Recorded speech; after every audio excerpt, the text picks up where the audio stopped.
Good morning, YouTube viewers. Good morning, Facebook Nation. Good morning to all people, all colors, all races, all languages around the world. No matter where you are, no matter who you are, may you have the most beautiful day. Have a positive day. And for whatever goals that you have set forth for yourself on this day, may those goals come to fruition. So, today is a little emotional, especially with the fact that, we've been experiencing all these mass shootings and no one has raised a question and no one is talking about what made this kid and what made these children go out and carry out these acts, as well as the adults who are carrying out these acts. So I want to say, welcome, because now I'm doing these shorts where I go into, short video inviting people to come and check out the page. And the reason is because I talk about all different subjects, things that we experience through life, and a different way of looking at them based on facts. No longer do we should be operate on our opinions, because the world right now is too serious. And a lot of the acts that are being carried out, these are all, made up stories.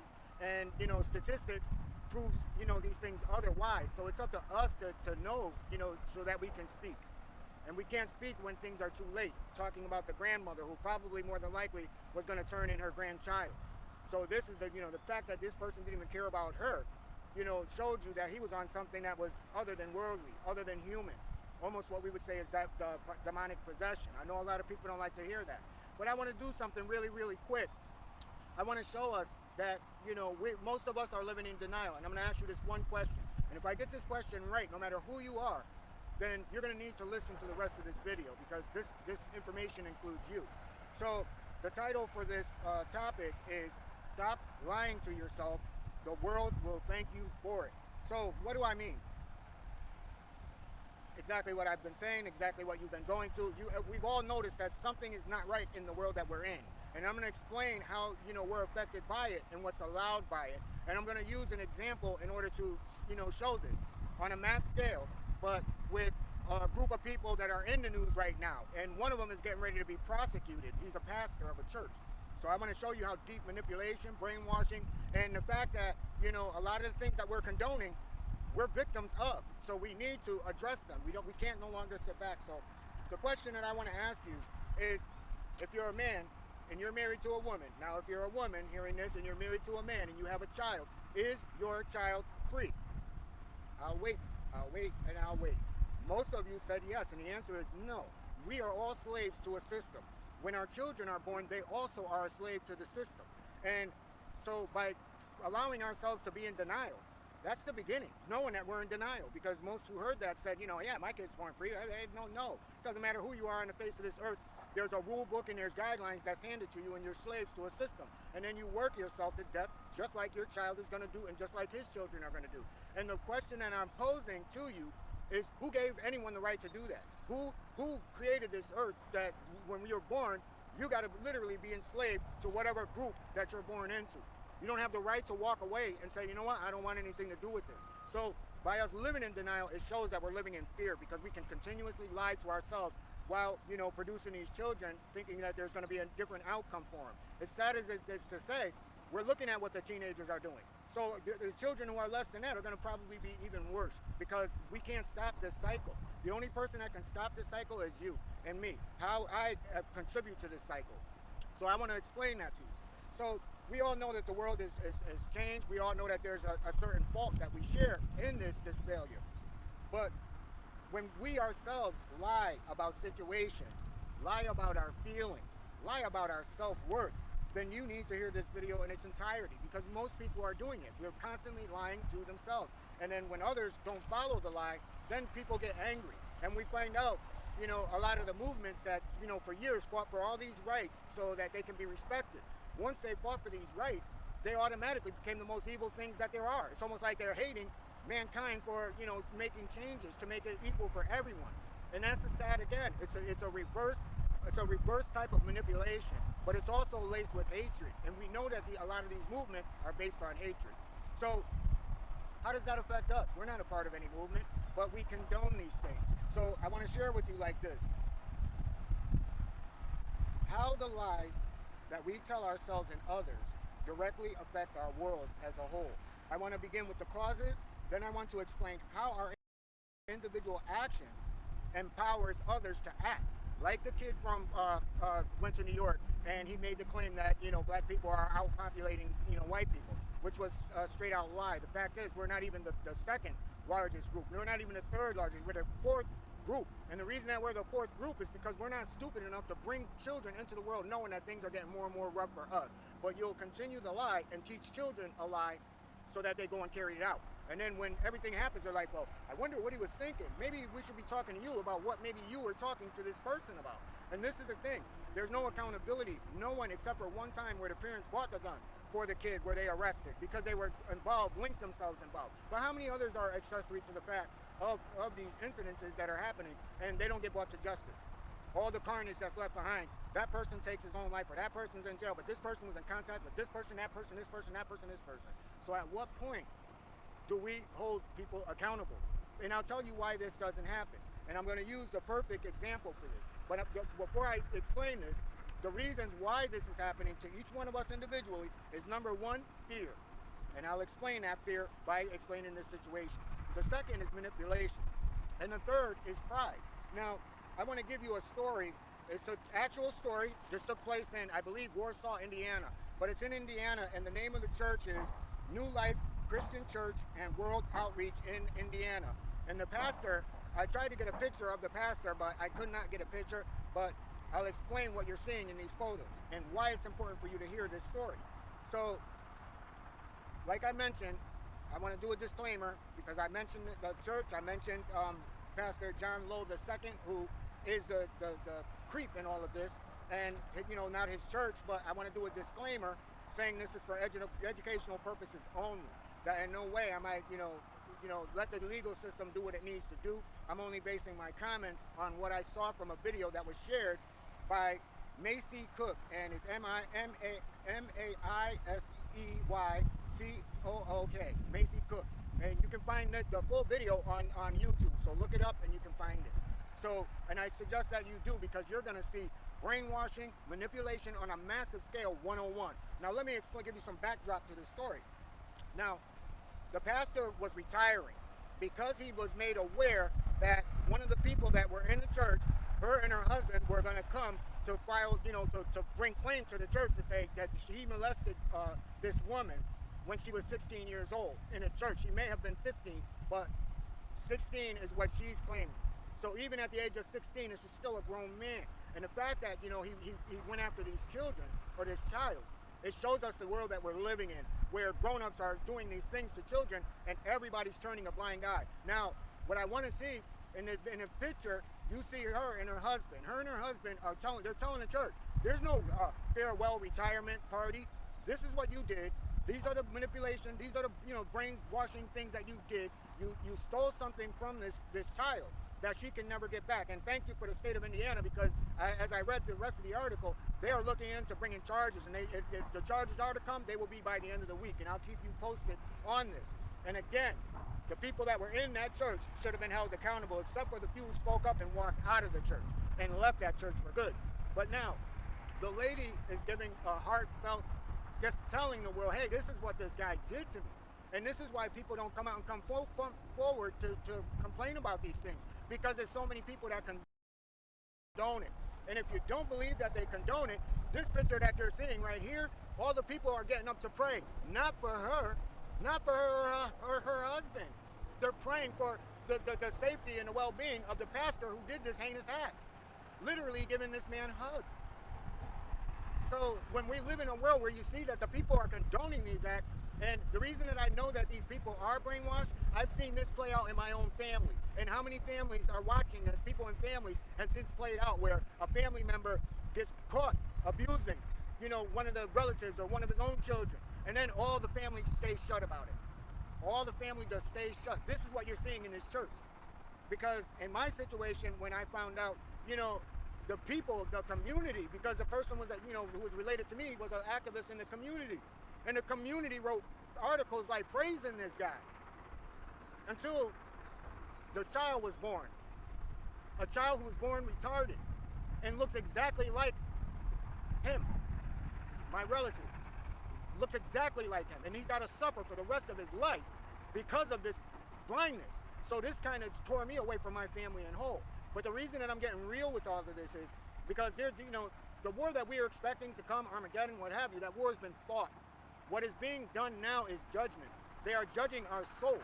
And a lot of people, again, like the people in that church, they said, hey, what kind of God are they serving? That they're hugging this guy who did this heinous act. So you have to say to yourself, the devil is in the church. The devil is in all these places. He doesn't, he's been running around here, and the evil has been running around this earth. So he's in these places. And a lot of people are doing everything that they can to protect this, not understanding that there's a higher purpose that we have to answer for. And a lot of people think that, oh, I went to church, or oh, I didn't know, or oh, I did this and I did that. No. Any creator, he's going to weigh, or she is going to weigh what you've done. Where did you stand up? Where did you speak up? Where did you change your heart when you saw things happening in the world around you? Why did you close your heart and make it hard? You are unworthy. You're not worthy to go because you've been lying to yourself. And the greatest lie that will condemn us is the lie that we tell ourselves.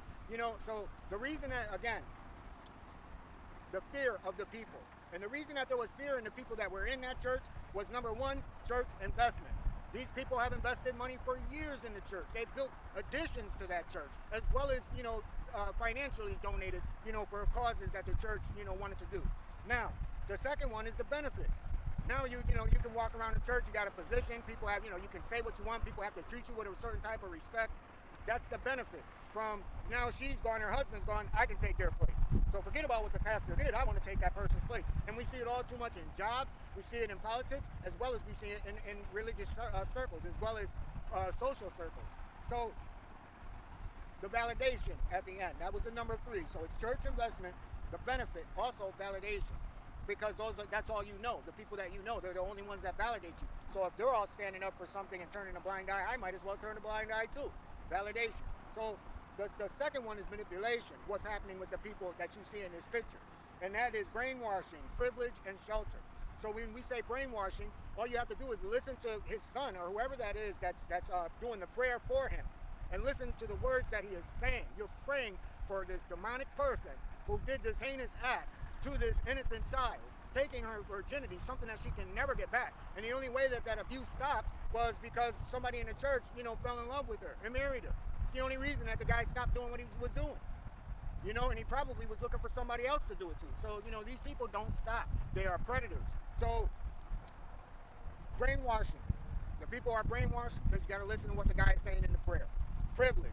The fact that these people they got formed a social network, and that network has benefits. So we go back to that benefit thing. So there's benefits that come from it. And shelter. And what I mean by shelter is that these people who are in that room all probably got dirty laundry, got bones and skeletons in their closet, and this is a church where they can actually put on a false face in the church and go in there and have the same person who did this heinous act tell them that they're forgiven. Again, I ask you, what God are you serving? So that's the shelter that these people get. That's what comes from the privilege of turning that blind eye, because you've established something that now is based upon a community and you have an impact in that community. And by exposing this, it will tear down those communities. This is why all these religions cover this stuff up on a daily basis. And they don't even go to the police. But thank that woman, and the woman, thank you, Miss Macy Cook, for exposing that video and having, the prosecutor from Indiana look into it. Hopefully those charges come really fast, and hopefully anyone else who's been victimized by this predator, that they will speak up because of the courage of this woman. So thank you very much for speaking up, Miss. And lastly is pride. Pride is because most will stay in the situation. We've seen it. We're watching it in the video. They all start praying for this guy after this woman is like telling us, hey, you're lying about what you're saying. This is what you've done. This is when you did it. What reason does this woman have to lie? She's married, has nothing to gain from it. But yet and still, you'll see the prayer, oh, let's pray for this, for you. And there's people you can hear them say, we love you, Pastor. We love you. You love who? Who's God you loving? So that's who you're going to be judged with. You stay with that man. You're going to be judged with them. And that's what I say to you people. When you see people like that, you leave them to their judge. You leave them to their father. Because your father is different. Your father is a father of love. And this is what this channel preaches, that we need to have love for one another. And we have to stop letting these programs run us into the ground, because they're killing us. Mental health is at a all-time high across the world. How does that happen? How does that happen? You think people just woke up one generation and say, hey, let's all go crazy? No, it's the system we're in. So most stay in a situation due to their pride. They spend years in delusion until that situation knocks on their door. And now all of a sudden it's like, oh, well, I didn't know, but it's so sad and feel sorry for me that this happened because I didn't know. No, this is karma. Think of karma. Karma will come to everyone that is doing these things and turning blind eyes. So it's not here to put fear in you. It's here to tell you just to love. You know what I'm saying? It's the way that the false face that most of us have, like, oh, we're caring, we're loving, and everything else. But in actuality, we're not. We're hiding. We don't want to be bothered, and let the world do what it do at the risk of your own children. So that's, again, that, looking at people who have families to say, that you won't do the right thing, not even for them, because you appreciate a system you see that you understand to be flawed. So they spend years in delusion because it is a partial agreement. And the agreement is that, again, when I spoke first, we talked about how people will get behind a movement. They'll get behind a religion to cover up their own sins. So, regardless of these religions turn extremists, hey, I'm sleeping with this child, so I can cover this up just by going with this movement. And this is what we're seeing. So, even when you got the extremist movements where they're talking about race, you got a person who lost his job. He's angry, got nobody to be angry with. But the movement, he knows that it wasn't due to color. He knows it wasn't due to, people taking the job. It was just that the job didn't have the business to do business. They had to do layoffs. That person lost. So now there comes the movement that he's part of. And they say, you know what? It's the blacks. They're taking all the jobs. They're the fastest and the highest rate. And they're taking all the jobs. They're taking our women. And now this guy's going to go out and do something extreme. Because even now, I can't even explain why a person would do that. But it happens because we see it happen all too much. So what I want to leave you with is, we have to wake up. And I want to leave this message also for good brother of pure light. The answer is love. And I saw the stress that is within you, brother, because we can't bring the people. There's people that we care about on this earth. There's people that we love on this earth, and they are unwilling to budge. And that's what I carry the burden to see that, everything, all these facts are in front of you, but they want the system. And that system, they're going to believe, and they're going to stay in that system while our pure light, we ascend. We ascend to our higher position. And most people don't realize that you ask. And when you start to open up your eyes, you realize that we asked to come here on this earth. The family that we have on the earth is just family in name. Because our Creator, we're all one from our Creator. So therefore, we all have the spirit of the Most High within us. And that, for the ones who abuse it and the ones who turn a blind eye and they want to stay in the system, their soul is no longer gone. They're gone, erased from entirety, infinitely. And they will be remembered as gone, that they sacrificed themselves for a system, where other people ascend. And we can, tell these stories, to people, the ones that are coming up, to say, hey, look, this is what you're not to do. This is what caused this. And hey, look at the film, because remember, we're going to be able to use our third eye. So once our third eye is open, and once we're put back into spiritual form, we can show what had took place. And what took place on the earth will be seen for eons. Because this whole universe has had a war, galactic war going through it. All we have to do is open up some of these science books and learn. And the scientists themselves are telling you that these planets were occupied, but we're living in the bubbles. But that's another story. So I just want to get that out. I had to get this out. And like I said, it hurts because I know that there's only very, very few who really are gonna get the message. Not from me, but from everyone who is speaking the same thing, trying to push love. That when you love, you have to love unconditionally. And when you love, there's certain things and certain behaviors you just do not condone. Now, if you do those things to yourself, then you're not committing a sin. But if you push those things onto someone else, you are committing a sin. So what you do to yourself is understandable, because any father understands his children. We go through things. They understand that we're on this earth. They know what's going on here. So they understand what's going on with us. But one thing that they demand and that they expect is that we don't push that off onto anyone else that it might cause harm to. And that's what we all want for our children. Because where people have said to me, they say, well, if we go into this war with this country, killing them is justified. Wait a minute. Why don't you go to that country and stand in front of those guns and tell us that same story? Tell us the same thing you said. And no. Wait a minute. You said it's okay, but now if you're there and your family's standing there fighting, it's not okay. So we got to wake up to this. And by doing that, it means stop lying to ourselves. Because the reason that all this stuff and people are getting away with these lies is because we already lie to ourselves. When we stop lying to ourselves, that's when we learn about ourselves and we become our true self. And believe it or not, I like me. I like the person that I am, and I don't have to bend and twist for anyone or anything. And I stand for what's right for all. So I love me. You know what I mean? And I wish that the world could be 1,000 and billions and billions of me. But like I said, there's only very few of us out here on social media that are doing this. So I kept you for a minute because I had to get that out. You know, prayers again to the people in Texas, New York, all over, you know, prayers going out. Prayers to the woman that, you know, after, you know, all those years of, you know, I think it was 27 years before she came and said what had taken place, you know, when she was a kid. And thank you for having the courage to stand up, you know, and the Father, the Most High, is not only going to bless you and your husband, he's going to bless you and your offspring, but your heart must remain the same for you and your husband, because now you understand the world that we're in. So for everyone else, men, women, children, no matter where you are, hopefully you enjoyed this beautiful shot of the water. You know, this is all the Creator. You know, all that stuff you see behind me is the Creator. Let the people that are around you duplicate that. So with that, everyone, have the most beautiful day, men, women, children, all around the world. Have a positive day. Have a beautiful day. Whatever goals that you have set forth for yourself on this day, may those goals come to fruition, and may those goals encompass the benefit for all of humanity. Peace and blessings.